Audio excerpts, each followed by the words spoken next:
So we will be reading out of the book of Isaiah, reading chapters 5 and 6. So what did we just learn about Isaiah, though?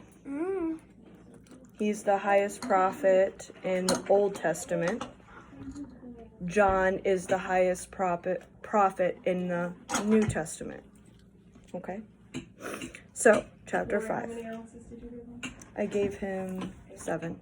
Please don't. Now will I sing to my well-beloved a song of my beloved touching his vineyard.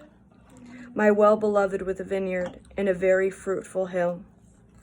And he fenced it, and gathered out the stones thereof, and planted it with the choicest vine, and built a tower in the midst of it. And also made a winepress therein. And he looked that it should bring forth grapes, and it brought forth wild grapes. And now, O inhabitants of Jerusalem, and men of Judah, judge, I pray you, betwixt me and my vineyard. What could have been done more to my vineyard, that I have not done in it? Wherefore, when I looked that it should bring forth grapes, brought it forth wild grapes. And now go to. I will tell you what I will do to my vineyard. I will take away the hedge thereof, and it shall be eaten up, and break down the wall thereof, and it shall be trodden down. And I will lay it in waste, and it shall not be pruned, nor digged, but there shall come up barriers and thorns. I will also command the clouds, that they rain no rain upon it. For the vineyard of the Lord of hosts is the house of Israel.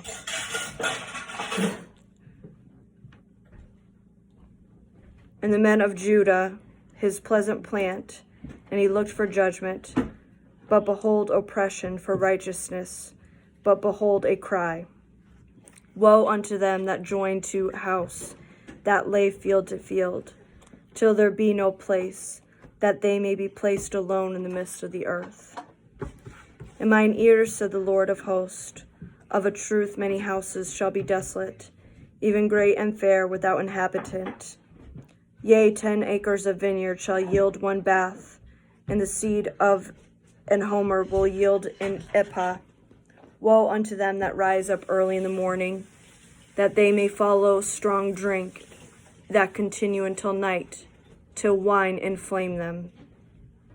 And the harp and the viol, the tabret, the pipe, and wine are in their feast, but they regard not the work of the Lord, neither consider the operation of his hands. Therefore my people are gone into captivity, because they have no knowledge, and their honorable men are famished, and their multitude dried up with thirst. Therefore hell hath enlarged herself and opened her mouth without measure, in their glory, and their multitude, and their pomp, and he that rejoiceth shall descend into it. And the mean man shall be brought down, and the mighty man shall be humbled, and the eyes of the lofty shall be humbled. But the Lord of hosts shall be exalted in judgment, and the God that is holy shall be sanctified in righteousness. Then shall the lands feed after their manner, and the waste places the fat ones shall strangers eat. Woe unto them that draw iniquity with cords of vanity, and sin as it were with a cart rope, that say, let him make speed and hasten his work, that we may be it, and let the counsel of the Holy One of Israel draw nigh and come, that we may know it. Woe unto them that call evil good, and good evil, that put darkness for light, and light for darkness, that put bitter for sweet, and sweet for bitter. Woe unto them that are wise in their own eyes, and prudent in their own sight. Woe unto them that are mighty to drink wine, and men of strength to mingle strong drink, which justify the wicked for reward, and take away the righteousness of the righteous from him.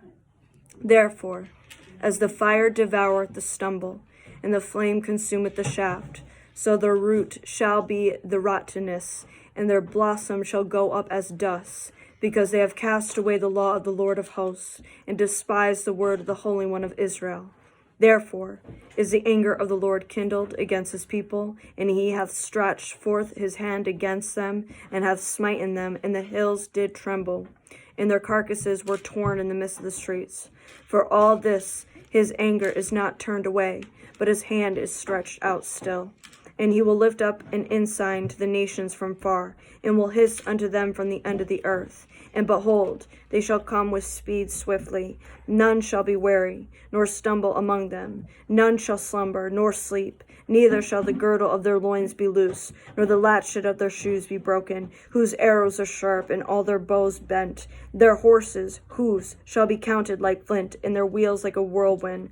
Their roaring shall be like a lion. They shall roar like young lions, yea, they shall roar, and lay hold of the prey, and shall carry it away safe, and none shall deliver it. And in the day they shall roar against them like the roaring of the sea. And if one look into the land, behold darkness and sorrow, and the light is darkened in the heavens thereof.